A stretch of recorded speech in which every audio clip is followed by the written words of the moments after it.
भगवान बोले देखो जो मेरे अपने लोग हैं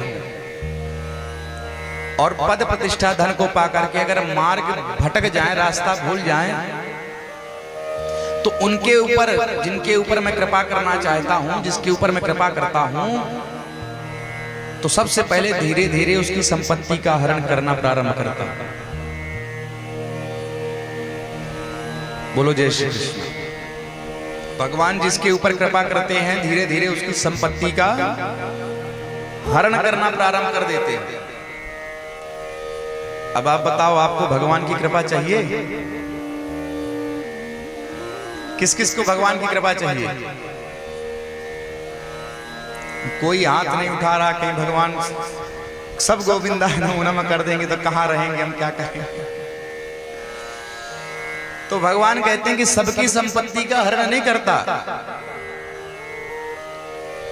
मामैश्वर्यम श्रीमदांधम और दंड पाणिम न पश्यति।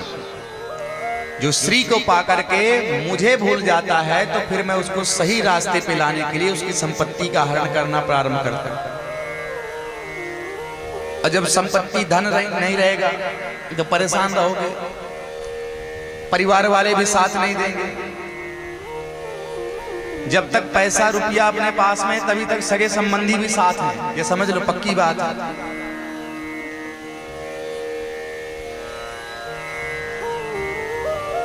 लड़का बहू भी खूब बढ़िया बढ़िया सेवा तब करते हैं जब पता रहता कि हाँ पिताजी के पास में अभी माल कुछ रखा है। अब पूरा पहले सौंप दो तो महाराज, और पानी दे दिए तो दे दिए, नहीं दादाजी चिल्ला रहे हैं। अगर आपके पास में है संपत्ति धन तभी सगे संबंधी सब काम आते हैं। तो भगवान कहते हैं कि पहले मैं उसकी धीरे धीरे संपत्ति का हरण करता हूं। तो बोले सगे संबंधी उसको दुत्कारते हैं तो परेशान बेचारा संतों के पास में जाता है, महात्माओं के पास में जाता है। महात्मा कहते हैं कि इस सब में कुछ नहीं रखा है, भगवान का भजन करो। तो सबसे ठोकर खा करके फिर अंत में वो मेरी ही शरण में आता है। तो अब आप लोग ये मत समझना कि भगवान कृपा करेंगे तो आपका सब गोविंदा नमो नमः कर देंगे। इसी कारण से डर के मारे बहुत से लोगों ने हाथ ही नहीं उठाया। भगवान की कृपा ऐसे ही है।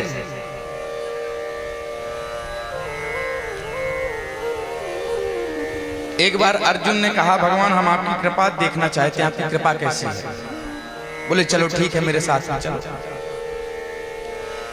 तो दोनों भगवान और अर्जुन बाबा जी का भेष महात्मा का स्वरूप बना करके एक सेठ जी के दरवाजे पर पहुंच गए। और सेठ बहुत पैसे वाला था पर बहुत अभिमानी था। भगवान ने जाकर के कहा प्यास लगी है, पानी मिल जाएगा क्या पीने के लिए? सो सेठ डांट करके बोला कि हमारा घर कोई पानी का प्याऊ है जो मुंह उठा करके चले आए, कोई पानी वानी नहीं है, भगो यहां से। डांट करके भगा दिया। भगवान बोले जा तेरी संपत्ति दुगनी हो जाए। बोलो जय श्री कृष्ण। अर्जुन बोले जो एक गिलास पानी पूछने को तैयार नहीं है, आपने उसको आशीर्वाद दे दिया तेरी संपत्ति दुगनी हो जाए। भगवान बोले हमारी कृपा ऐसे ही है, देखते जाओ। ठीक है महाराज। एक बुढ़िया के घर में पहुंच गए। गरीबी थी बेचारी, घर में कुछ नहीं था। एक गाय रखी थी, उसी की सेवा करती थी और एकांत रहती थी। भगवान उस बुढ़िया के घर में अर्जुन को लेकर के पहुंचे। बोले बहुत भूख लगी है।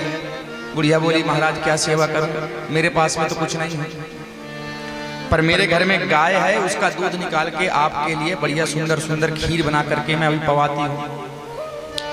तो बुढ़िया ने बढ़िया सुंदर खीर बनाई तस्मई और दोनों महात्माओं को पवाई। अब पेट में हाथ घुमा करके भगवान बोले बुढ़िया मैया जा तेरी गैया मर जाए।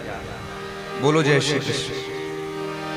अर्जुन बोले महाराज इतने प्रेम से इसने खीर खिलाया, बढ़िया दूध निकाल करके, और आपने क्या आशीर्वाद दे दिया गैया मर जाए? इतना अभिमानी था वो सेठ, अभिमान के कारण एक गिलास पानी पूछने को तैयार नहीं था, एक गिलास पानी नहीं पिलाया।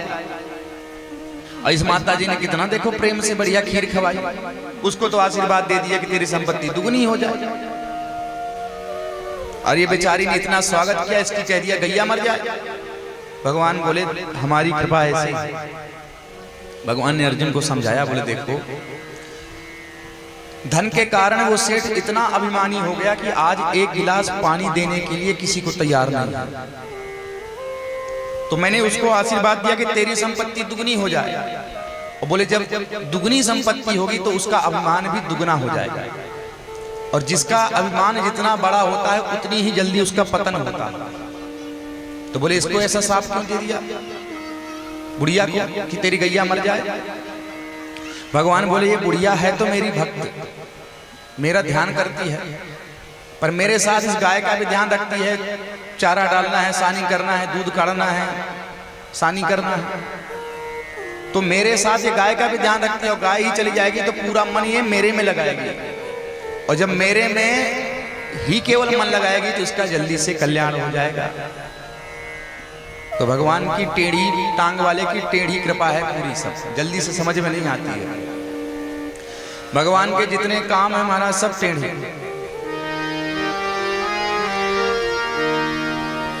राम जी के जितने हमारे काम है सब सीधे सीधे। राम जी का ऐसा कोई कार्य नहीं है जिसके ऊपर आप उंगली उठा करके कह सको कि भगवान ने ऐसा क्यों किया। इसलिए राम जी ने जो किया वो सब लोग प्रेम से करो, पर जो श्याम जी ने किया वो बिल्कुल मत करो। और कोई सोचे कि जो श्याम जी ने किया वो हम करें तो वो कर भी नहीं सकता। लोग कह देते हैं भगवान ने गोपियों के साथ में महारास रचाई तो हम भी रास रचाएंगे, भगवान ने किया तो हम भी करेंगे। ठीक है, करने की इच्छा है तो खूब प्रेम से करो, कोई समस्या नहीं है, पर प्रारंभ से करो, शुरू से, जैसे भगवान ने किया।